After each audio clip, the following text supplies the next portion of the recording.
नमस्कार, आप देख रहे हैं DS4 और मैं हूं आपके साथ विनायक कुमार। देखिए, दिल्ली की धरती पर अब राजनीति कर रहे हैं। साफ तौर पे सवाल है, आम जनता किसे पसंद करती है और किसे दिल्ली के मुख्यमंत्री बनाना चाहती है। इस वक्त हमारे साथ शर्मा जी हैं, इनसे जुड़ेंगे, बातचीत करेंगे। शर्मा जी, टक्कर देखिए सत्ताधारी में और इसी में है। बीजेपी तो दौड़ से पहले से भारतीय पे अब भी बाहर है, सीधी सी बात। बीजेपी को आप लोग कुछ मान नहीं रहे? बिल्कुल नहीं, दिल्ली में हम कुछ नहीं मानते उसे। मोदी जी का इतना बड़ा चेहरा है, सारा मोदी मैजिक चल रहा है और आप कह रहे हैं कि जी मोदी जी के चेहरे पे बात होती तो मोदी जी के चेहरे के हिसाब से तो पहले भी वोट उन्हें पड़ जाते।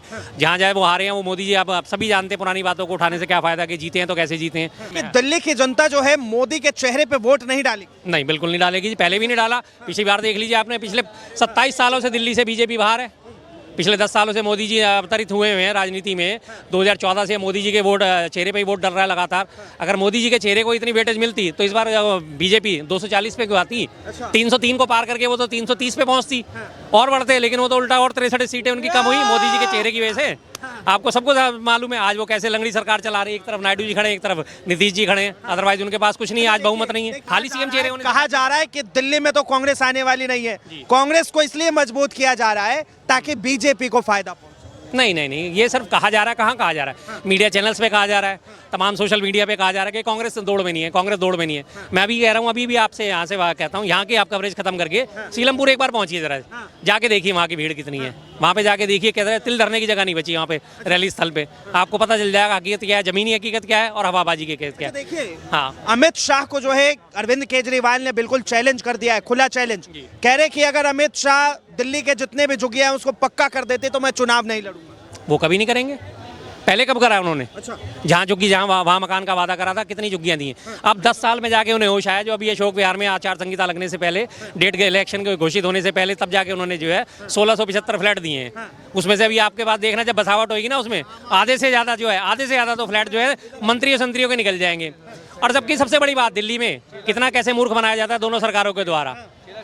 एक मिनट भाई साहब, कान पे मत बोला करो, डिस्टर्बेंस होती है। आप सामने बोलोगे तो। इधर आइए, क्या कह रहे हैं? बात रखिए। नहीं, कुछ भी। क्या लग रहा है दिल्ली में मुख्यमंत्री किसे बनना है? केजरीवाल। अच्छा, केजरीवाल को क्यों सर? क्योंकि उसने विकास किया है, समझे। पब्लिक को क्या चाहिए? शिक्षा, मेडिसिन, यात्रा सुविधा, ठीक है। बीजेपी वाले भी मौका मांग रहे हैं इस बार। मौका तो हर बार मिला है। उनकी तो राज्य में कई केंद्र में कई राज्यों में सरकार है। वहाँ पर जानकारी करो, वहाँ पर क्या स्थिति उनकी, समझी। मोदी जी के चेहरे पे आप लोग वोट नहीं देंगे क्या? खूब मिला, मोदी जी के चेहरे पे खूब वोट मिला, समझी। उन्हीं के चेहरे पे ही वोट मिलता रहा। यहाँ पर कहा झूठों से कहा सच बोलो। सरकारी ऐलान हुआ, सच बोलो। यहाँ तो झूठों की मंडली है, समझी। क्या कह रहे कि बीजेपी में जो है झूठों की मंडली है? अरे नहीं, हर पार्टी में है, हर पार्टी में है। हम बीजेपी की पर्सनल बात नहीं कर रहा हूँ, हर पार्टी में। अच्छा शर्मा जी, बात की जाए 27 सालों से, 26 सालों से आखिर बीजेपी से जो है ये दिल्ली की सत्ता रूठी हुई क्यों? देखिए, पहली बार जब विधानसभा का गठन हुआ था, सबसे पहले जो है इन्हीं को मौका दिया गया था। इनके 5 साल के शासनकाल में जनता ने देख लिया कि हालत क्या होगी। 10 रुपए किलो बिकने वाली प्याज जो है 80-90 रुपए किलो तक पहुंच गई थी। एक ही कार्यकाल में इनको, पहले ही कार्यकाल में 3 मुख्यमंत्री इनको बदलने पड़ गए थे। सबसे पहले मदन लाल खुराना साहब आए, उनसे दिल्ली की नब्ज नहीं पकड़ी गई। हालांकि वो दिल्ली वासी होने का दावा करते थे, पंजाबी वोटों में उनकी पैठ मानी जाती थी, हर तरह से उनको सक्षम माना जाता था, लेकिन उसके बावजूद भी वो दिल्ली में कोई काम नहीं करवा पाए। उसके बाद आके साहब सिंह वर्मा जी को मौका दिया गया कि चलो जाट जो है दिल्ली में है और जो देहाती तबका है और जो गाँवों में रहने वाला तबका है, उससे हम पकड़ बना के मजबूत कर सकेंगे। उस मामले में भी वो फेल निकले। फिर लास्ट में जाके सुषमा स्वराज जी को थमाई गई कमान, उनसे भी कुछ नहीं करा गया। तो जब एक कार्यकाल में, 5 साल के कार्यकाल में, छोटे से राज्य में 70 विधानसभाओं में 3 मुख्यमंत्री जब इन्होंने बदल दिए, तो सब जनता ने देख लिया ना कि इन लोगों के बस की काम करना नहीं है, हवाई बातें हैं। और आखिर में जो प्याज की कीमतें जो कंट्रोल नहीं करी गई थी, 10 रुपये किलो, उस टाइम 8 रुपये किलो, 5 रुपये किलो के प्याज बिकती थी। 5 से 10 रुपये किलो के बीच में प्याज का रेट हुआ करता, और वो 80-90-100 रुपये किलो तक पहुँच गई थी। और वो इनसे कंट्रोल नहीं करी गई थी। इनके पास ऐसा कोई तंत्र नहीं था कि जिसे ढंग से कर सकें और प्याज सस्ती दे सकें। तो अल्टीमेटली लास्ट एंड फाइनल इन्हें सत्ता से बाहर का रास्ता दिखना पड़ा। और तब से जो जनता के मन में गांठ बैठी, वो आज तक अभी तक चली आ रही है और आगे भी चलती रहेगी। उन्हें पता है कि दिल्ली के लिए, हमारे लिए कामयाब नहीं है। बीजेपी जो है इस बार क्या मोदी जी के चेहरे पर वोट मांगेगी दिल्ली में? देख, मोदी तो हर जगह वोट मांगता है, लेकिन ये विधानसभा चुनाव है, इसमें प्रधानमंत्री का रोल इतना बड़ा होना नहीं चाहिए। सीएम किसे बना रहे हैं आप लोग? सीएम चुनाव बीजेपी पहले घोषणा नहीं करती। महाराष्ट्र में देखा है, महाराष्ट्र में 20 दिन लग गए सीएम चुनने में। अच्छा। तो दिल्ली में जब एक बार सरकार आने दो सीएम का चेहरा भी सामने आएगा। इतनी जल्दबाजी में दूल्हा दूल्हा जो पुकार रहा है ना, ये दूल्हा दूल्हा पुकारने की जरूरत नहीं है। तुम भी अगर मुख्यमंत्री तुम्हारा सब कह रहे हैं कि चुनाव जीत जाने दो, उसके बाद जो है कौन सीएम बनेगा हम बताएंगे। जाहिर सी बात है ना, नाम कहाँ से बता पाएंगे जब चुनाव जीतना ही नहीं। अब रही बात कह रहे हैं ये मोदी जी की बात इन्होंने करी कि मोदी जी थोड़ी इतने बड़े चुनाव में उतरेंगे। पिछले चुनावों को भूल गए, पिछले चुनाव में भूल गए। पिछले चुनाव में मोदी जी ने रैलियां करी थी, दिल्ली में नहीं करी थी। गृह मंत्री अमित शाह ने यमुना विहार में पर्चे बांटे थे या नहीं बांटे थे? घर घर जाके पर्चे बांटे थे। गृह मंत्री होने के बावजूद भी पर्चे बांटे थे। अब रही बात उसके बाद कि दिल्ली में जो है काम नहीं करने दिया जाता। अब पिछली बार से 700 सांसद 3 बार से लगातार बीजेपी के चुने जा रहे हैं। आप पूरे इलाके में, पूरी दिल्ली में कहीं भी एक मुझे बोर्ड दिखा दीजिए ये कार्य, विकास कार्य सांसद निधि से करा जा रहा है कहीं कोई ऐसा पूरी दिल्ली में बोर्ड? नहीं है ना। तो इसलिए जनता को पता है कि इन्हें वोट देना और अपनी वोट की बर्बादी करना है। दिल्ली का काम है तो दिल्ली की जनता जो है वही कर पाएगी। और अब वापस जनता जो है वापस पूछ रही है कि वहीं हाँ हमें कहाँ जाना है, कहाँ जाना है। कॉलोनियों का देखो, कॉलोनियों का काम सांसदों का नहीं होता। कॉलोनियों का काम विधायक और निगम पार्षदों का होता है। सांसदों का काम होता है। सिंपल बात की जाए तो बीजेपी जो है किस फंडे पर अपना चुनाव पे वोट मांग रही है और दिल्ली की जनता उन्हें वोट क्यों? अभी उस फंदे पर मांग रही है कि केजरीवाल ने दिल्ली वालों को 11 साल धोखा दिया।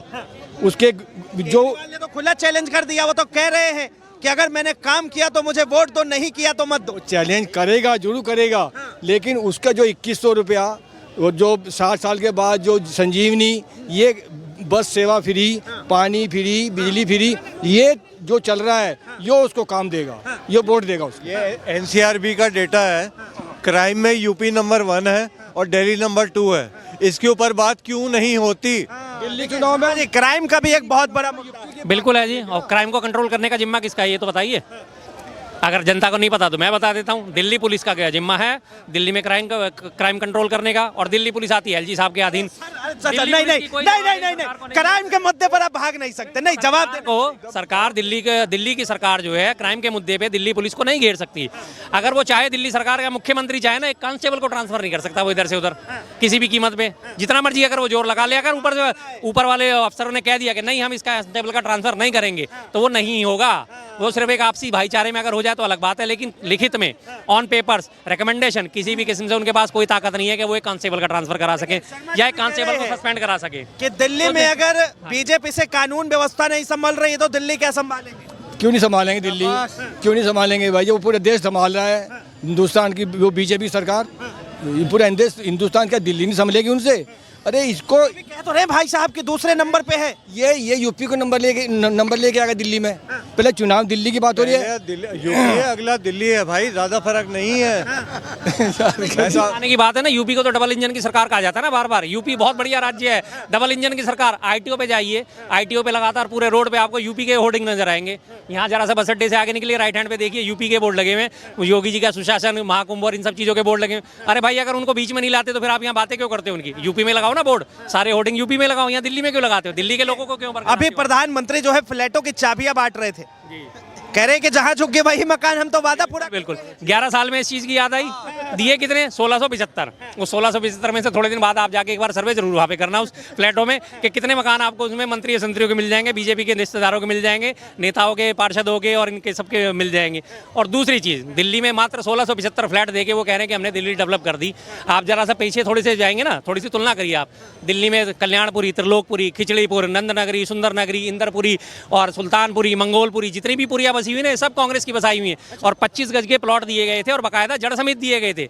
जैसे जैसे डेवलपमेंट होती गई, लोगों के पास पैसा आ गया, उन्होंने 1 मंजिल से 2 मंजिल, 2 मंजिल से 4-4 मंजिल तक आकर उन्होंने अपने मकान बढ़ा। उनका परिवार बढ़ा तो उनका परिवार भी वहीं बढ़ गया, उसी मकान में वो शिफ्ट भी हो गए लोग। अब इनको क्या दिया? 1-2 कमरों का छोटा सा 400 स्क्वायर फीट का टोटल एरिया है। 400 स्क्वायर फीट, 400 स्क्वायर फीट कितना होता है? मात्र 33 गज भी नहीं होता।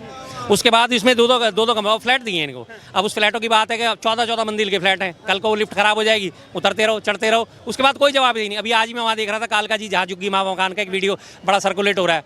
उसमें फ्लैट तो बने हुए करीब 12 या 14 मंजिल के। अब उनकी लिफ्ट आए दिन खराब पड़ी रहती है और 14 मंजिल वाला तो परेशान ही रहता है, उतरूँ तो उतरूँ कब, चढ़ूँ तो चढ़ूँ कब। कि कुछ भी हो जाए लेकिन बीजेपी की सरकार दिल्ली में आनी भी नहीं चाहिए सर, आनी भी नहीं चाहिए। ये केंद्र से भी हटनी चाहिए। तो ये तो देश को पिछड़ेपन की ओर ले जा रही है। सारी दुनिया आज ऊपर की ओर देखती है और ये नीचे की ओर देखते हैं।